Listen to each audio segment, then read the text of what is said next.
the anti-guru. Today, we're unpacking a truly fascinating legal memorandum that takes something we do literally every single day, using basic everyday words, and shows us exactly how federal law defines them. We're going to look at how a single word is heavily scrutinized, defined, and structured within the legal code. And honestly, understanding this doesn't just clear up a myth, it actually protects you from falling for online legal scams that promise you magically don't have to pay taxes just because of how a word is spelled. So let me throw a viral internet mystery your way. It's a claim you might have actually scrolled past on social media or seen popping up in a forum. The question is this: does the word person in federal tax law only mean corporation? I mean, it sounds like a massive loophole, right? The idea that if you're a flesh and blood human being, the law simply doesn't see you as a person. Well, today we're not going to rely on internet rumors. We're going to investigate the primary legal sources together to uncover exactly what the law actually says. Okay, let's dive into this. Here's our roadmap to uncover the truth. First, the internet tax myth. Second, defining person in law. Third, the logic category error. Fourth, person versus taxpayer. And finally, jurisdiction and final takeaways. Let's get to it. Section 1. The internet tax myth. We are demystifying a viral legal loophole. To set up the central conflict we're exploring today, here's the viral claim. The argument is that the legal term person strictly refers to an artificial entity or a corporation, and the conclusion people draw from this is that natural individuals, meaning you and me, are entirely exempt from the tax code because we just don't fit that narrow definition.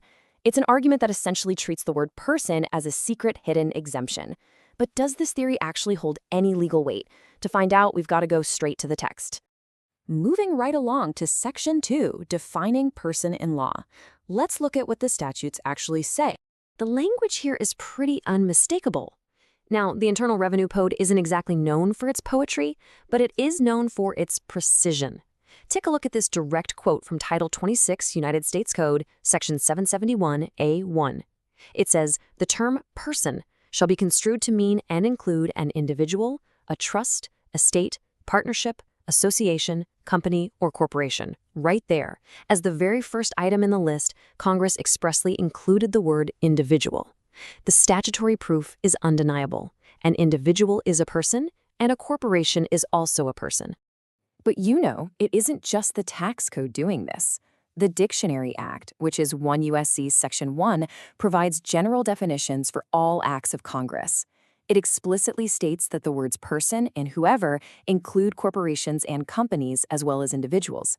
This reinforces the exact same structure across the entirety of federal law. The statutory text actively prevents any exclusion of natural individuals from the definition of a person.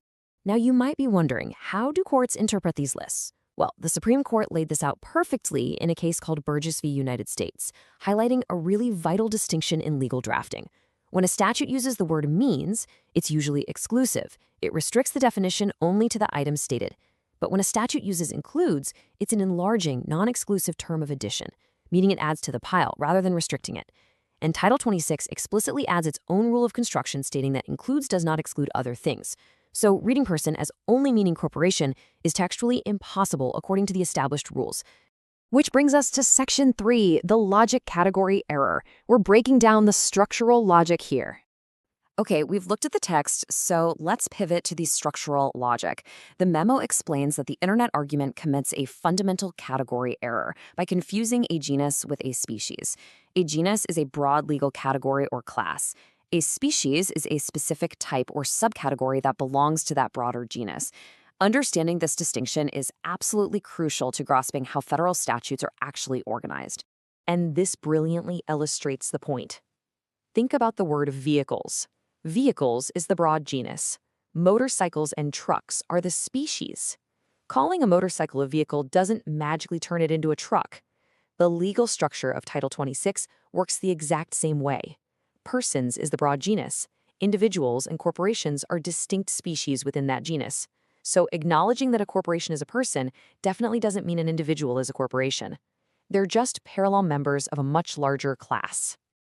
To really hammer this home, the memo points to Supreme Court interpretive rules, notably from a case called United States v. Menashe. Courts operate on something called the whole text canon. It's a rule as old as the courts themselves. They must give effect to every single word in a statute. They also follow the rule of anti-surplusage. If person only meant corporation, the word individual that Congress explicitly wrote into the law would be rendered entirely pointless. Federal law strictly forbids deleting or ignoring words just to make a convenient legal theory work. Courts are instructed to avoid absurd or anomalous results. All right, Section 4, Person versus Taxpayer. This is the legal funnel of liability. And this brings us to a crucial plot twist. If being a person includes individuals, does that mean every person automatically owes a tax? Actually, no, not at all. Here's another definition from Title 26, Section 7701A14. The term taxpayer means any person subject to any internal revenue tax. This is huge. Taxpayer is actually a smaller subset of person. All taxpayers are persons, but not all persons are taxpayers for every single tax. There is a massive difference between a broad legal definition and actual tax liability. Standing alone, the word person doesn't determine your liability. So how does someone actually become liable? Well, it requires a rigorous sequence of steps, not just one magic word. Step 1 is identifying the specific statute. Step 2, checking the express definition of person. Step 3 involves locating the actual tax-imposing provision. Step 4 is applying the specific filing, payment, and assessment rules. And only then, at Step 5, do you determine taxpayer status for that specific tax.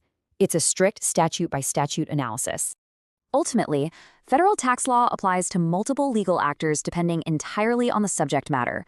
For example, specific regulations like Section 1.6012-1 implement individual return obligations.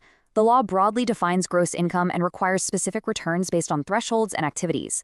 You can't just shout, "I'm not a person," to bypass this whole web of highly specific imposition and procedural provisions. Finally, Section 5, Jurisdiction and Final Takeaways. Let's look at the real-world consequences. So, what happens when this actually goes to court? The memo makes it super clear that you cannot stop your analysis at the word person. You have to ask which court has authority. Jurisdiction matters immensely. The pathway for deficiency litigation, which typically goes to the tax court via a statutory notice of deficiency, is completely different from the pathway for refund litigation, which generally requires a timely administrative claim before you can even sue in a district court. If you try to use a clever definition of person but file in the wrong court, your case is thrown out before it even begins, regardless of your argument. So, the crucial point is, the overwhelming precedent from the Supreme Court and appellate courts makes this reality clear. We see Burgess mandating that explicit statutory definitions control. We see Menashe demanding that courts give effect to every single word. We see Rogers establishing how enforcement reaches distinct property interests.